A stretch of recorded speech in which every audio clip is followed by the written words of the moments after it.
Hey guys, welcome to my YouTube channel. Here I'm gonna do pretty much some random stuff. Today I am changing the lower unit oil on my 2019 Yamaha F200. It's my first time doing that ever, but seems relatively easy. So here's what I'm gonna do. I'm gonna start taking a Phillips screwdriver and loosening the top screw. Okay, so that is going to come out. This gasket right here going to get replaced with a new one. Just this little washer. Always a very good idea to do that anytime you do an oil change on anything, basically. So now that the top one's removed, there is a lower one right down here that has to get taken out. That's going to be the actual drain. So we're going to go ahead and pop him out. Same thing. And we're going to let that oil drain into our nice little drain pan here. Obviously not, just straight onto the grass or anything, because we care about the environment.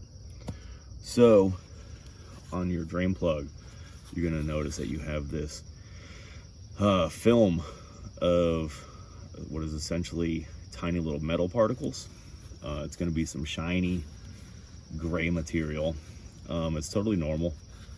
That is basically when they talk about something breaking in and the two parts or multiple parts meshing together better than they did when they were brand new, breaking in, fitting together nice and tight. This is what they're talking about. That's the wear material. Something has to come off to break in. And that's just going to be wear material. As long as it's all very fine like that, it's no big deal. No chunks, no metal particles that are substantial or that you can differentiate just from the rest of the goo. So that's totally fine. Obviously you want to clean it off. It will happen more. It will be the same way probably the next time you change the oil. But you need it to have that fresh, clean surface so that it can pick up the next round of metal particles, so that it'll keep that out of your lower unit, keep it from floating around in there. So, like I said, I'll put a new gasket on there as well. Get the rest of that little stuff off of there. Put that gasket on there. And we're just waiting for this to finish draining. I can lower it down a little bit.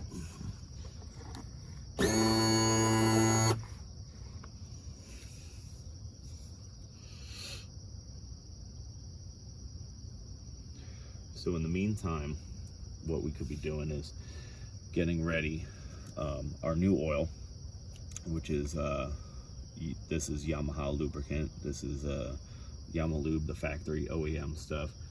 Always a good idea to go with the OEM stuff.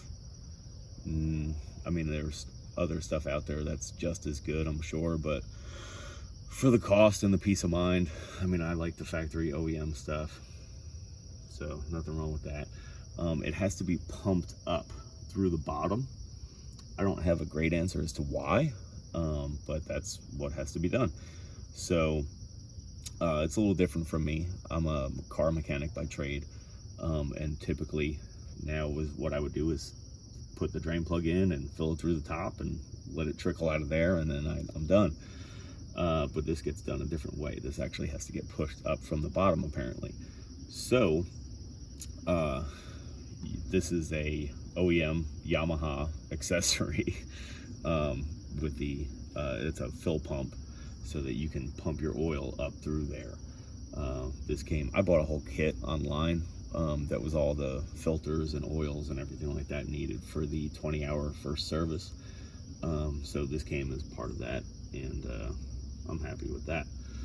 So we're gonna wait until that basically is like done. At least draining as much oil out of there as we can. So once we get to just like the tiniest little dribble, I'll go ahead and put that drain plug back in, or I'm sorry, I'll put this in, and then I'll start pumping it full of oil.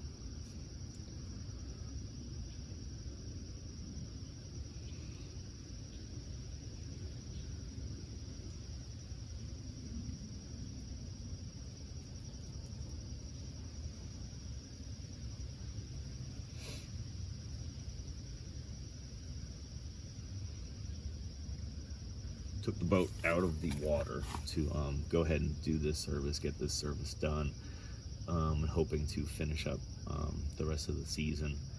It's October right now, so we should have some good time left as far as time to go out fishing and enjoying the water and stuff like that. So we got some weather coming in today, trying to get this done quickly, and then we will hopefully be back on the water soon. All right, so now that there's barely anything coming out of there, let me lift this up a bit so I can actually see what I'm doing. All right, that's helpful. There we go, look at that. How much easier is it when you can see what you're doing? Okay.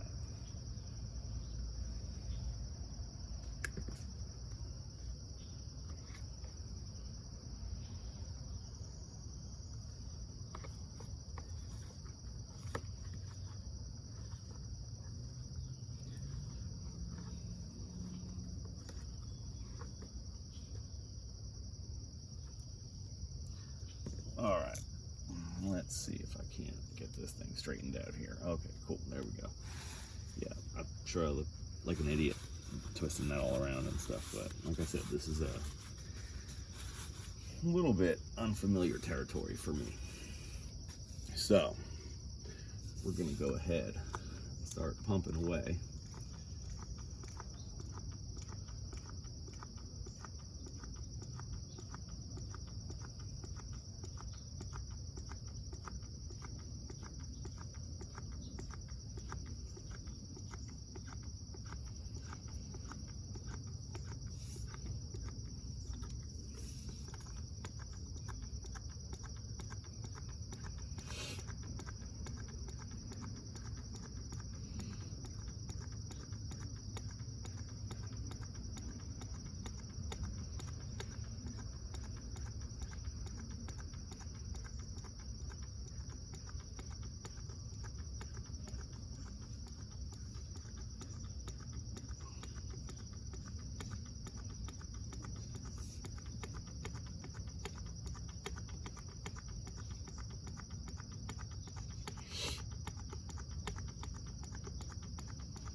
Now, what you'll see is everybody says you need a little bit over 3 or a little bit over 1 quart. But as you see, this is 1 quart and we're already full. So you have to account for, there's a difference between a dry fill and an oil change. If you take a car engine, for example, the amount of oil that it takes to fill it, if you took the engine completely apart or when it was brand new from the factory, it's going to be more than when you do an oil change on it, because no matter what you do, there's always just going to be a little bit of oil, fluid, whatever, left in there. So what I probably should have done is put this fill plug in, or the top plug in first, because then it would be come out a little less at the bottom, or a little more slowly. So the worst thing you could do is take something like this and fill it as much as you can until it's just pouring out the top, and then just try to plug it up real quick. Same thing with like a car differential or a truck's differential. When you overfill it, it'll actually churn up the fluid and aerate the fluid. And then that's when you have a situation where you have air pockets and there is no lubricity in those air pockets. So now you have a differential or a gear set that's not getting lubricated properly because it's overfilled, and that will cause catastrophic failure. So so that was my first time doing one of these, and it was extremely easy. Probably easier than I expected it to be. Very straightforward, and if I can do it, if Pete can do it, I think you can too. So I will do some more videos. I could do the oil change. I have to do a couple other things on it, and I figure instead of making one really long video, I'll make several small ones in case somebody's just looking to do just one of these things. They don't have to try to get through everything. So yeah, that's it for today. Cool, thanks for watching, guys, and like the video and subscribe if you think this was worth watching. Appreciate it. So something else I wanted to kind of show you guys is what the oil is going to look like afterwards. You might see tiny little pieces of metal. You might see like a little bit of sheen, like a weird almost cloudiness to it. It might be really hard to see without the right light, but you can kind of see, yeah, there you go, you can see that. And that's just going to be super fine metal particles that are from the break-in process. That's just wear. When you hear wear and tear, I mean, that's it. That's metal particles from break-in.